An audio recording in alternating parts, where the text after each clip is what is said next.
What's going on, FA Nation? Welcome to Fantasy Line NBA DFS live stream. John Impemba here with James Grande, previewing Friday's main slate. James, you've been the man with the playbook. How's everything going with you today? Everything's going pretty well, John. I mean, oh wait, what is that? Oh crap! No, Sorry. I didn't know how that just. I don't know how that just happened. I am so sorry. But in case anyone knows, that's Baby Shark. Yeah, I'm good, John. How about you now that you have Baby Shark stuck in your head for another, I would say 24 hours I'm minimum. literally sitting there writing an article, and all of a sudden, like what's in my brain? What am I humming? And I realized that I was like, no. Why is Baby Shark in my head? And it's basically because Howard is constantly singing it, and the other day you and Matt were playing it, so it was just infested my brain. But now that that's over with, hopefully it will not distract me throughout the rest of this live stream because we have a lot of information to get to. We have a lot of games to cover here. One very important game because it's probably going to be where all of the points are being scored tonight, and that's the Houston and Brooklyn game. It's where we're going to see, I think, a lot of the ownership as well because, again, it's a lot of the star players there. So, James, let's not waste too much time. Let's get into your playbook that you spent hours upon hours of research doing today. After doing the podcast last night that we did the first look on, I think we settled pretty much on a lot of the same players. Russell Westbrook at the top, $10,200 FanDuel, $9,800 on DraftKings, and then Kyrie Irving, $10,300 on FanDuel, $9,000 on DraftKings. We're expecting to be, two of the chalkiest plays of the entire night. Yeah, and we kind of said it last night. It's like splitting hairs. Like, do you want Westbrook? Do you want Kyrie? I mean, you could choose either. Obviously, we get the 50 actual point upside from Kyrie. We get triple-double upside. And not to say Kyrie can't score triple-double or vice versa. Russ can't, get us 50 actual. But, like, more than likely, Kyrie is the one scoring the 50 actual. And if you look at the ownership projections, it is splitting hairs. They're both 14 or 15% on DK and FanDuel respectively. So, like, you could play either. They're both elite. They're both going to be chalky, and neither team plays defense, and it's a pace-up spot for both. So, I mean, pick your poison. I'll say on DK, you get an $800 savings going from Westbrook to Kyrie. Yep, for sure. It took 4 straight double-doubles, but DraftKings and FanDuel finally bumped up Brogdon's price tag. One of the best matches you can get for a point guard going up against Cleveland. And I think there's going to be really no ownership here because if you think about, like you said, it's $200 more to go to Kyrie. It's $1,000 more to go to Westbrook. In that type of game total, I think everybody's going to be going out there, gets Brogdon locks in the mix, but he's giving you almost 50 fantasy points a night in his own right. So save the $1,000, from Westbrook or a couple $100, and I don't think you're missing too much out on Brogdon in that matchup there. But it's the mid tier where I think we're going to try to find some saving, especially with the guy that's in my starting 5 videos in the playbook. And I think he's even in the Value Vault article today. And that's your boy Spencer Dinwiddie. I mean, yeah, I think it's a very nice pivot if you don't want to play Kyrie, or not that you don't want to play Kyrie, you just don't have the dollars because you're playing someone like Harden or you're playing like someone like Drummond or LeBron or Davis, even Westbrook. Dinwiddie has essentially a 31% usage rate, and he's averaging 1.21 fantasy points per minute. Like, those numbers should not go overlooked tonight considering his price tag. When we just saw him go for 7x his return last game, playing 30 minutes, shooting very poorly, and he didn't get a price bump, and now is in a 244 total against the 29th ranked defense in basketball. I love Spencer Dinwiddie for all formats. I actually made him the cover of my example lineups tonight. I'm that confident in any format. And honestly, I love seeing the ownership at 4%. I do, because, you try to, everyone knows who the chalk is going to be in this game. I don't think it's not going to be a secret. We're going to get the 2 point guards. We're going to get Harden. We're going to get Capella. There's going to be ownership that goes probably to Taurean Prince. There's going to be some ownership elsewhere.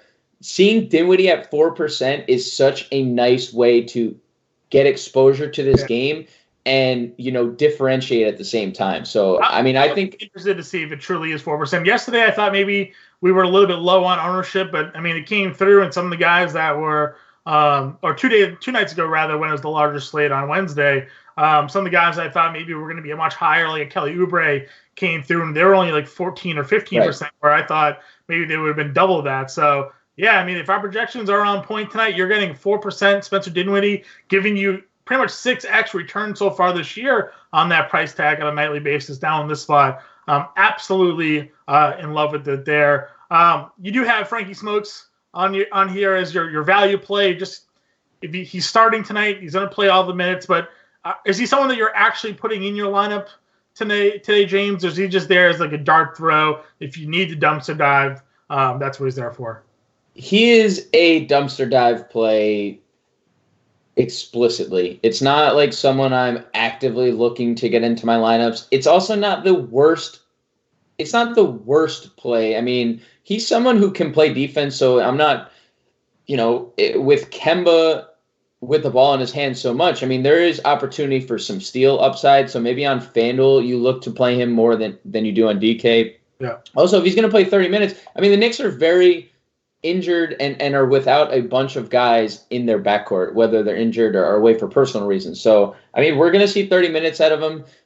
I think another, a couple values, Derek White, we saw play really well last night in 25 minutes, and now we know DeJounte Murray is out. I think Derek White across the all sites is a really strong play. And I kind of love Kobe White sneakily in tournaments. We love attacking the Pistons backcourt.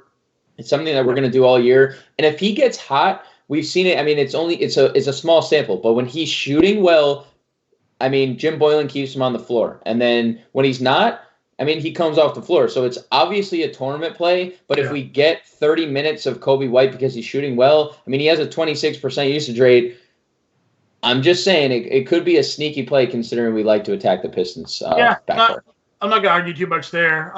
Let's go on over to the shooting guard spot. James Harden, he's the feature of the starting five for me tonight.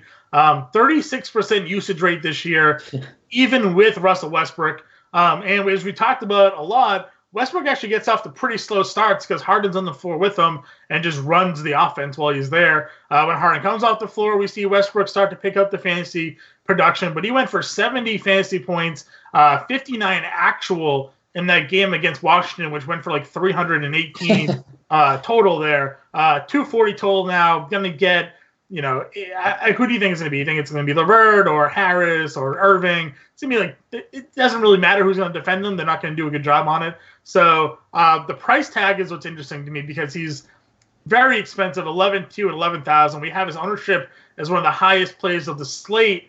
I think for cash games, you almost can't fade him. Do you think his ownership is going to be that high in tournaments as well, though, given the price? I think this game in general is going to be just owned across the board. So, I mean, it went from 241 and it rose till now to 244. So, even Vegas is like, all right, maybe we should, up this a little bit because neither of these teams are going to play defense. It's an up-tempo matchup.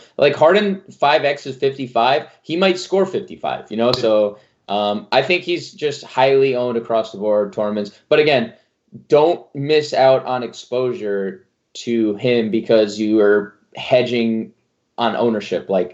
There's good chalk, there's bad chalk. This is good chalk. This is good chalk. I agree with you. We kind of got, I would say, unlucky in a sense that there was a day in between the Steph Curry injury and the slates because it gave everybody plenty of time to price up D'Angelo Russell. I'm a big ISO Russ fan. Talked about it all last year when he was in Brooklyn. One of my favorite guys. He's an easy pivot, I think, today. I don't think anybody's going to be on him because, again, everybody playing up in that Houston-Brooklyn game. You're not going to spend $9,000 on Russell, but another guy that we've seen go for 40 actual before, and put up 50 or 60 fantasy points. So upside could potentially be there. No DeJounte Murray either. Tonight he was a really good long defender, so maybe a matchup that if you're going contrarian, Russell could be the guy. We were all in on Zach LaVine the other night, let us down tremendously, didn't take a single shot in the third quarter. No idea why. Didn't happen against Cleveland in a really good spot, but now he gets another great spot against Detroit. Are you going back to the well here with LaVine? He was only 4% owned against Cleveland. We have him projected for 6% owned tonight against Detroit. We saw him go off against Memphis. Which version of Zach LaVine do we think we see tonight? I mean, the more I looked at it today, like I think you can do it in tournaments, but I think there's just better plays. Like DeMar DeRozan, the more I look at it, I mean, it's a huge usage rate without DeJounte Murray against the worst. I mean, the Warriors are the worst defense in basketball. So I think for $500 more on DK, DeRozan is actually $100 cheaper on DK. 400 only $200 more on FanDuel. So I mean I would lean DeRozan. Then you can spend down. I think Jeremy Lamb is the perfect play to pivot off Malcolm Brogdon. Like Brogdon. And I agree, John. Like it's not me saying that I don't think Brogdon's a great play, but it's $3,000. It's a $3,000 difference for a guy who scored us 20 plus actual points. There's no Miles Turner, so we know Jeremy Lamb is a pretty good rebounding guard, and he's going to play 35 plus minutes. True.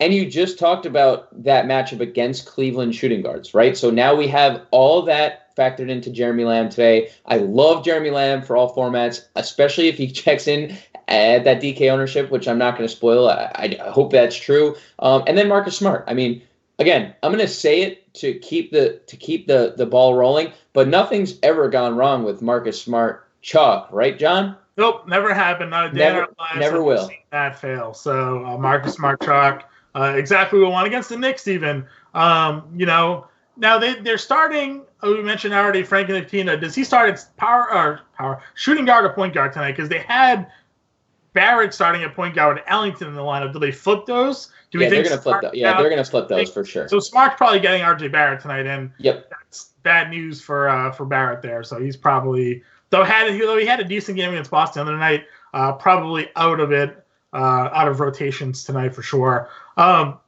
We talked about Levine, your boy, in a sort of a comeback revenge narrative with Derrick Rose. I know you were worried maybe that they would limit the minutes because of that bulky hamstring. I assume he's probably a GPP only play today, but has he made it into any of your lineups so far? If you're multi-entering, I think he's definitely a viable option. I mean, look, people love revenge, right? And this is going to be a very bittersweet night for us Bulls fans, because the one team you don't want Derrick Rose or, your former franchise player to go to is your rival. And I guess the Pistons, even though it hasn't been a rivalry in quite some time, are that. I mean, especially with the Jordan Isaiah days. Yeah. In tournaments, fine. But and we know he can fill it up. I mean, 16 and 10 in 21 minutes last games. But 21 minutes, and it was a close contest. That's what scares me most about Derrick Rose. Tournaments is fine, but bulky hamstring with an oft-injured player, I mean, a little scary for me. But multi-entering, I'm fine with him for tournaments. All right, yeah, I definitely agree with you on that one. Go down to small forward, ugly position on FanDuel, in my opinion. In a way, I actually think that there's a lot of spend down on small forward today on FanDuel, and I think that's going to be the chalkier play. So how do you feel then about spending up on LeBron? You got to think we have him around 10% ownership tonight, 11% ownership tonight. If you don't think people are spending up for him or up for Giannis on the slate today, right? I think I saw the Giannis on the slate. Giannis is on the slate. He's just not in your play because it's not a spot that you're going to be looking to spend up for. But as you mentioned, it's not Taco Tuesday. It could be Fish Friday, as we talked about the other day. Are you actually in on LeBron, or is he just sort of he's here to be a pivot option off the other guys? I mean, this slate and seeing LeBron, and then when we get to power forward, seeing Anthony Davis less than 10% owned, this is the kind of ownership that you win GPPs with, because you play a guy like LeBron who can give you triple-double and, at a cheaper price tag than Harden, and he outscores Harden, and you win. So I'm completely fine with it in tournaments. I just don't think you go there in cash. You're playing Harden, Westbrook, Kyrie in cash. That's what you're doing. But a great contrarian play is to say, you know what? I can drop down off Kyrie, play a Spencer Dinwiddie player who can get me 7-8x at his price tag, and then I could play LeBron, or I could play Davis, who went for 40 and 20. I mean, considering you have players like that who have that type of upside, at any point they can win you a GPP. And I think Davis has a tougher matchup, individually, going against Porzingis. So that kind of opens the door for LeBron. I'm not necessarily worried about Dorian Finney-Smith or, if they put 20 minutes of Tim Hardaway on the floor. Like, that's not something I'm overly concerned about. So I think LeBron is a great tournament pivot. So same as Davis. The rest of the position, though, like Giannis, I'm not touching. He's in that game against Orlando has dropped in total. He's down at 214. I don't love it. And we talked about it on the pod. I mean, he's going to see a lot of John Isaac, who we're very high on, who's a very good shot blocker. He's very good in the passing lanes. I think he can cause Giannis a problem. And then the rest of the position, I think you kind of alluded to it. I think there's a lot of good value plays. I think Bojan Bogdanovic is an excellent mid-tier play. I mean, we've already seen against the Sacramento team, he scored 26 points. And in 2 of the 4 games, he scored 26, 29. Then there's 2 blowouts. I mean, there's also 2 blowouts that we have to deal with. So Bojan getting featured against a really bad Kings defense, I love. And John, this is the Bojan wheelhouse. Like, this is the price tag that we attack Bojan, and he's scoring like he did in Indiana last year. And so, like, it's like, best of both worlds for Bojan. I love that price. I think Gordon Hayward could be a nice GPP pivot, even though, like, it's tough to fit all these Celtics. And me and you talked about it off air with Sean Mitchell as well. Like, we're playing Tice. We're playing Daniel Tice. Not to, that's what we're doing. We're playing Tice. We're playing smart. How many Celtics do you want in a 10.5 point spread? So I would leave Gordon to tournaments. But I think he's a good tournament play. I love Glenn Robinson tonight. 30-plus minutes in all but one game in a blowout was the one game where he only played 20 minutes. And he's been scoring 12, 14. 3 of his 4 games have been over 10 or over 12 actual points. I think that, there could be some more usage his way. There's no reason that he's not going to continue to play 30-plus minutes. I like Glenn Robinson kind of all formats.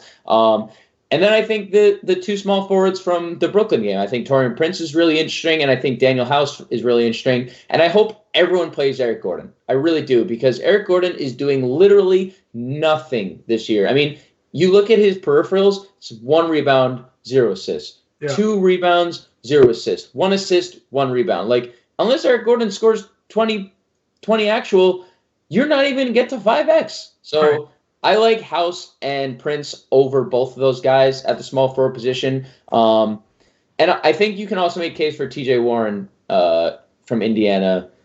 He also went over 20 actual, and he's also a decent rebounder. I don't think Leaf is going to play much of a factor. They're going to need rebounding against Kevin Love and Tristan Thompson. So I think TJ Warren is a sneaky GPP play as well. Yeah, I agree with you. I think that's certainly the case. Go over the next position. Let's start at the top. Who's some of your top players? I mean, Davis is the best player, obviously, at the position, and we just talked about it. If you want to be contrarian and you want to play Davis, he can win you a slate. We saw that. It just happened. And that was in 3 quarters and him leaving as well. So I mean, that's the type of upside that he possesses. So as a contrarian pivot off of Harden, off of a guy that we're going to mention next position, I think that's fine. I think Draymond is a strong play. Like, I don't know what to expect from the Warriors, but they are at home. This total is still at, I mean, I saw it drop. It dropped to 222, but that's still the second highest total on the board. So I don't think we should just completely, like, that shouldn't be an oversight. Teams generally play better at home, and the Spurs are on the second night of a back-to-back. And do we know what Draymond's usage is going to be? No, but we have to assume there's going to be more shot. I mean, there is more shot opportunity. We shouldn't assume there just is. Curry leaves obviously a lot on the table. I think Draymond's a really good play. I didn't put Kevin Love in the playbook. I put him up top in my players I like, but I love Kevin Love tonight. I do too. And there's something to be said about how bad Indiana is rebounding the basketball. I think second worst team. Second worst, yes. It's Chicago. Chicago's 30th and Indiana's 29th. So, like, and we have both of them to attack with monsters. So I get it. And there's no Turner anymore. It's TJ Leaf. It's TJ Leaf. I'm interested to see the matchups because I think Sabonis guards Love and Leaf guards Thompson. But, I mean, either way, it's not an ideal matchup. The last game with Turner and Sabonis playing, both Thompson and Love dominated. So, like, I don't think it's going to matter. And the fact that Leaf is there, there's no longer a rim protector. So, I mean, I'm actually, we're not at center yet, but I'm very much in on Tristan Thompson again tonight. And Kevin, especially at the price, and Kevin Love is in my starting five and one of my favorite plays. I think it's a price thing for me because, like, we're trying to get all these guys in the Brooklyn game. We haven't even talked about probably my favorite spend up on the slate at center. Yeah, I mean,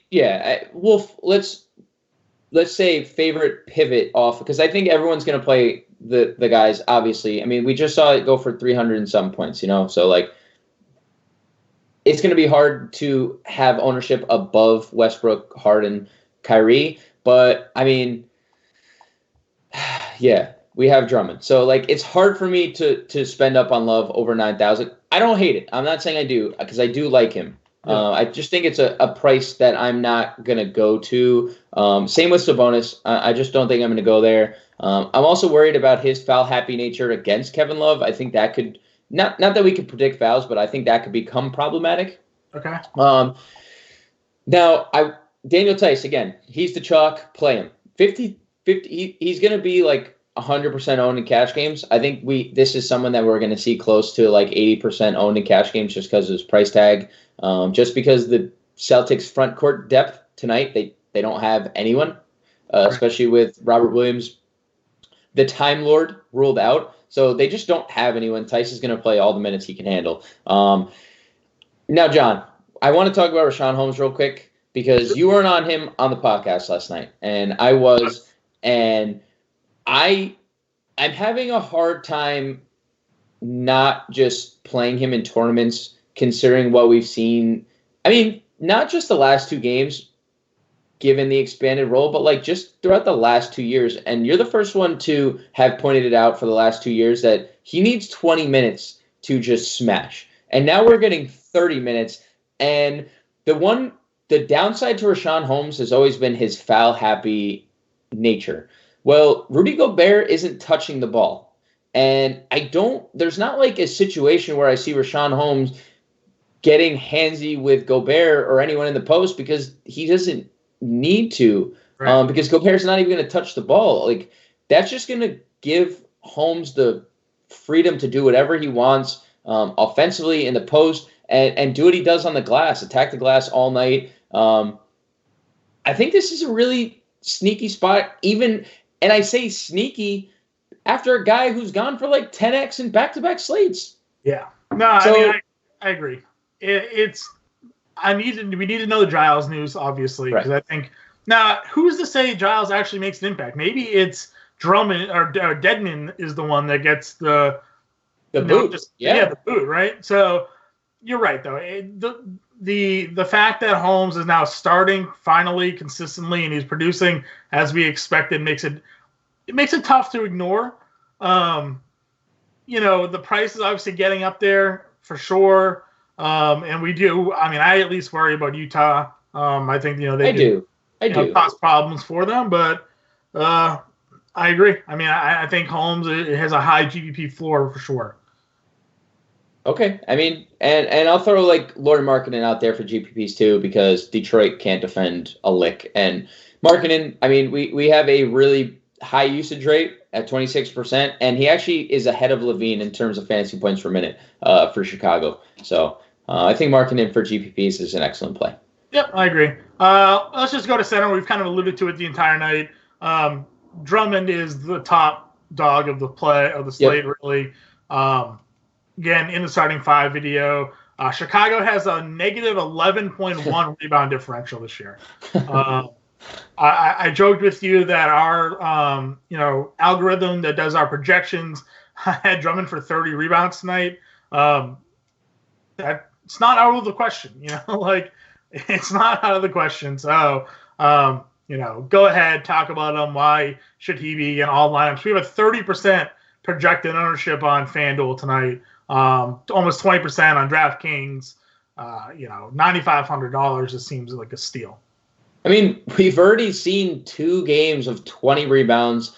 There's no Blake Griffin. They start a undersized not a great rebounder in Markieff Morris at power forward. I mean, you're not getting rebounds from really anybody. I mean, Reggie Jackson's a good rebounding guard, not in the lineup. Kennard scores. He's going to literally grab 20-plus rebounds against the worst rebounding team in basketball. They have the worst differential. They have the worst rebounding rate. I mean, it's just a lock and load. Plus, we've seen a 30-20 game on opening night. We saw him go for 30-20.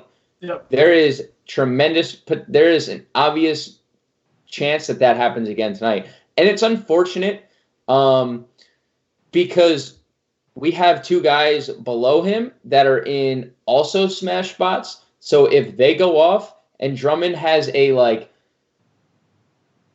15-20 game, we lose because Tristan Thompson, we already alluded to Kevin Love. We just insert everything about Kevin Love into Tristan Thompson's column. I mean, Indiana's a terrible rebounding team. So Tristan Thompson could go off and he's 6.8K on DK. Right. And then Clint Capella just went off and now gets Brooklyn. And they're 29th again against centers, even with DeAndre Jordan playing 20-plus minutes. So, you can play any of these guys. Drummond is the top play. I think really any other center, it doesn't matter on this slate. I think you play those three. If you want to play Tice on DK at center, but also I think you're doing yourself a disservice if you do that. I think you play one of these guys. If you're playing multiple lineups, get all three of them in. A lot of the lineups, you should probably be playing two of them because they're super elite plays. Really all at great price tags. I can't complain about any of their price tags. I think they're far too cheap on DraftKings. Probably far too cheap on FanDuel with the upside they bring too. I wouldn't argue too much with you there. James, that kind of wraps up our take on the center. Let me throw one question at you. Give me your 10X play of the night. 10X play of the night. Honestly, I'm just going to stick with the guy that we talked about at the top. You have him in your starting five. Sean has him in his value vault. I have him as the cover photo for the example lineups. I'm going to go Spencer Dinwiddie. 10X tonight. Potential to score 30 actual points. Wow. He's a very good scorer, and he's scoring at a high rate at a really bad clip shooting percentage. So I think Spencer Dinwiddie has a really, really high ceiling tonight. Yeah, I agree with you.